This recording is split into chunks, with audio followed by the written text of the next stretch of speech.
ድቤ ለሲሎና አስቀጠቀጣት። በጣም በሚገርም ሁኔታ የአባትሽን ህይወት እጄ ላይ ነው፣ ቶሎ ነይ፣ ለማንም ሰው እንዳትናገር የሚል ጽሁፍ አንብባ ጽሁፉንም እንግዲህ ቤት ውስጥ በሩ ጋ ጥላ ከቤት ትወጣለች። ድቤ እንግዲህ እንደፎከርኩት አድርጌዋለሁ፣ አስቀጥቅጫታለሁ። እናም እንዳትሞት፣ እንዳድን፣ እንዳትናገር፣ እንዳትራመድ አድርጌ ቅጥቅጥ አስደረግኳትኝ በማለት ለሜላት ይነግራታል። ሜላትም እንግዲህ እንዴ ድቤ በፍጹም እንደዛ መሆን የለበትም፣ እንዳትሞትም እንዳድንም ነው እኔ የምፈልገው እንጂ እንድትሞት አልፈልግም በፍጹም በማለት ስትነግረው አይ በፍጹም አይሆንም፣ ምን ነው አሁን ራራሽላት፣ ምን ነው አዘንሽላት በማለትም እንግዲህ ድቤ ለሜላት ይላት ጀመር። ሜላትም እንግዲህ በጣም እንግዲህ በፍርሃት ተውጣ የድቤን ስልክ ሰርቃ ሲሎና በጣም አስቀጥቅጫታለሁ ብላ ያው እንግዲህ ድቤን መስላ ጽፋለታለች። እናም እንግዲህ ስልኩን በቦታው መልሳለች። በጣም እንግዲህ በሚያሳዝን ሁኔታ ተቀጥቅጣና ተደብድባ እየደማች ወደ ቤት ተመልሳለች።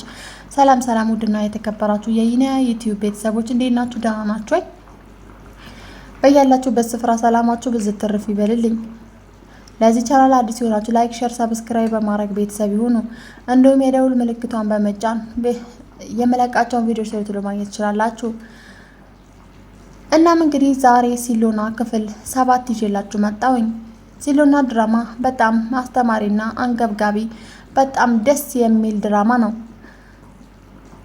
በጣም በሚገርም ሁኔታ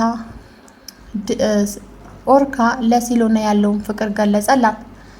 እስካሁን ድረስ እንግዲህ ሲሎና አላስጠጋም አላስቀረብም ያለችውን ኦርካ አሁን ግን የልቤ ምት፣ እናም አንተ የህይወቴ አጋር ነህ በማለትም ትለው ጀምራለች። በጣም እንግዲህ በሚገርም ሁኔታ እናም እንግዲህ ኦርካ ለምንድን ነው ያለሽን ስሜት ለኔ የምትደብቂው? ያለውን ነገር ለምንድን ነው በግልጽ ማታወሪው? እኔ በጣም ነው የምወድሽ። ከዚህ በኋላም እንግዲህ የህይወቴን አጋር ላረግሽ ወስኛለሁኝ በማለት እንግዲህ ለሲሎና ይነግራታል። ሲሎናም እንግዲህ አሁንም ተስፋ እና ህልሟን እንግዲህ ያልቆረጠችውን ተስፋ የማትቆርጠውን ሲሎና ለትዳሯና ለራሷ ክብር ያላትን ሲሎና አሁንም በፍጹም እንደዚህ መሆን የለበትም፣ አንተን እንግዲህ ሜላት በጣም ትወድሃለች፣ ወደ ሜላትም ትመለሳለህ፣ በፍጹም እንደዚህ አላደርግም በማለት ለኦርካ ትነግረዋለች። ኦርካም እንግዲህ ከዚህ በኋላ የኔና የሜላት ጉዳይ ያለቀለት ነገር ነው፣ በፍጹም ሊያሳስብሽ አይገባም፣ ከዚህ በኋላ ማሰብ ያለብሽ የኔና ያንቺ ጉዳይ ነው በማለት ቢነግራትም በፍጹም እንግዲህ ሲሎና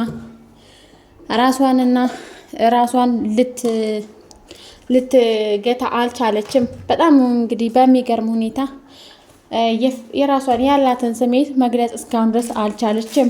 ምክንያቱም በዚህ በኩል ሜላት በጣም እያስቸገረቻት ትገኛለች። በሆነው ባልሆነውን አንቺ ነሽ ከባሌ ነጠቅሽኝ፣ ቤቴ ገብተሽ ባሌን ነጠቅሽኝ በማለት በጣም እንግዲህ እያሰቃየቻት ትገኛለች። እሱንም እንግዲህ በሄደችበት ሁሉ ችግር እንግዲህ አለቅም ያላት ሲሎና እስካሁን ድረስ እንግዲህ ተስፋን ባለመቁረጥ የነገን ህይወቷ ቆንጆ እንዲሆን እየጓጓች እና እየተመኘች ትኖራለች። በጣም እንግዲህ በሚያሳዝን ሁኔታ ሜላት እንግዲህ በመጣችና በሄደች ቁጥር ሲሎናን እየወቀሰችና እሷ ላይ እያስፈራራች እሱም እየዛተች ትገኛለች። በጣም እንግዲህ በሚያሳዝን ሁኔታ ሲሎና እስካሁን ድረስ የሜላት እንግዲህ እቅድ በፍጹም አልገባትም። ሜላትም እንግዲህ ኦርካ ወዳው ሳይሆን ሲሎና ስትጠጋው ጭራሽ ቅናቷን በጣም እያንጨረጨራት መታለች። በዚህ በኩል ደግሞ ድቤ አለ። ድቤና ሜላት አንድ ላይ ተቀጣጥረው ይገናኛሉ።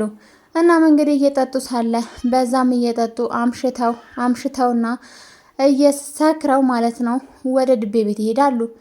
እናም እንግዲህ በመቀጠልም ድቤ እንዴ እዚህ ነው እንዴ ማድረው ወይንም ሸኘኝ በማለትም ምን ነው ቤቴ እኮ ሰፊ ነው እዚሁ አታድሪም እንዴ በማለት እዛው ያሳድራታል።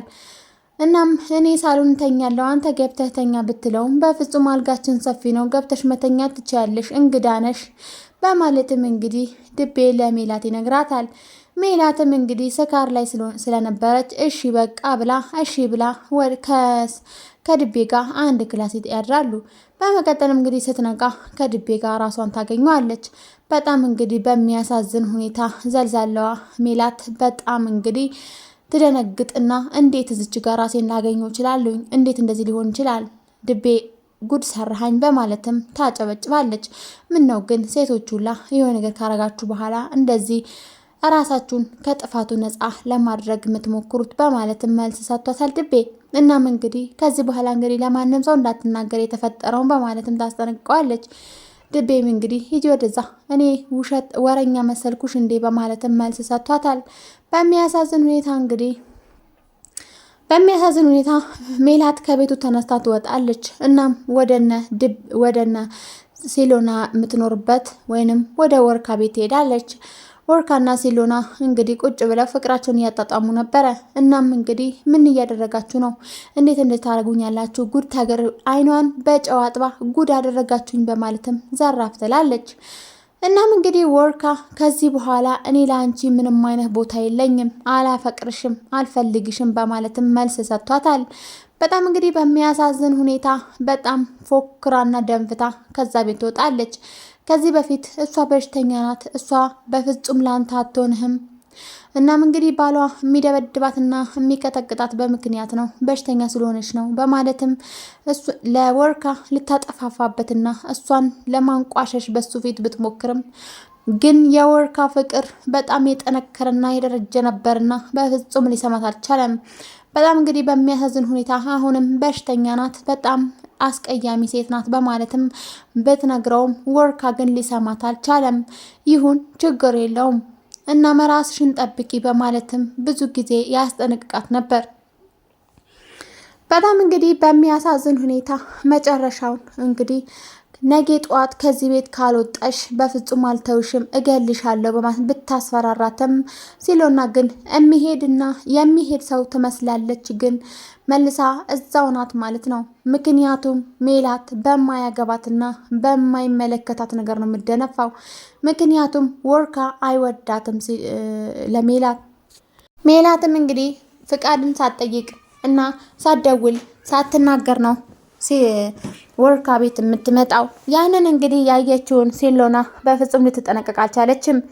እናም እንግዲህ ዱርዬ ጠርታ ልታስደፍራት ሞክራለች። ይህንም ግን ለወርካ አልተናገረችባትም። እናም እንግዲህ እሷንም እንግዲህ ዘረፉኝም በማለት ብዙ ጊዜ ወቅሳታለች። ይሄንንም አልተናገረችም። በጣም እንግዲህ ያሳዝናል ማለት ነው።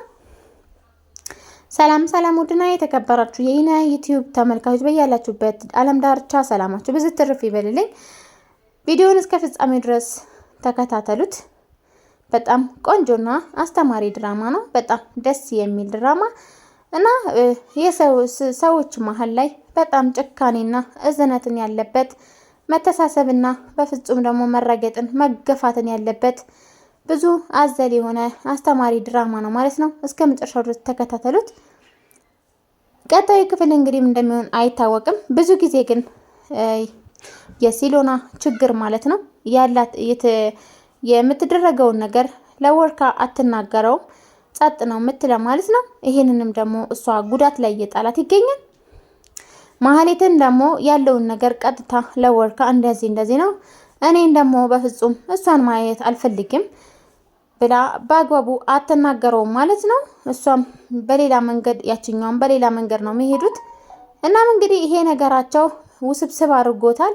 ይሄን ነገራቸው ደግሞ ወርካን ደግሞ እንዳይረዳቸው አድርጓቸዋል ማለት ነው። በጣም እንግዲህ በሚያሳዝን ሁኔታ